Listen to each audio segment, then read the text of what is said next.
Sabi po natin, kinikilala po natin yung nasaktan nilang damdamin.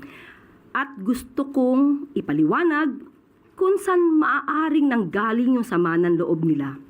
Dahil never po ako nanisi ng guro. Maliwanag po yung sinabi natin kahapon.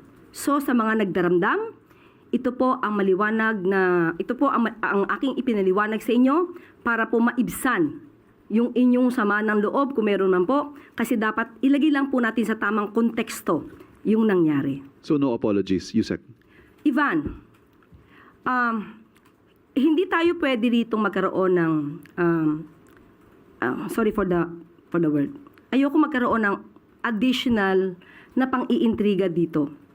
Dahil, muli, gusto kong linawin, naiintindihan ko po kung saan nanggagaling yung mga guro, at wala po tayong sinabi na sila ang dapat sisihin.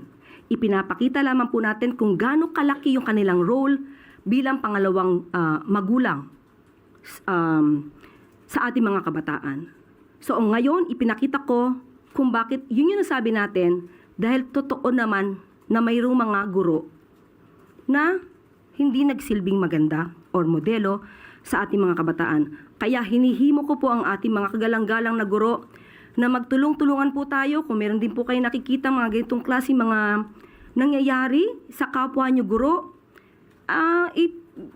Paalalahanan po natin na kayo po ay tinitingala bilang tagapagturo na magandang kaugalian sa ating mga kabataan.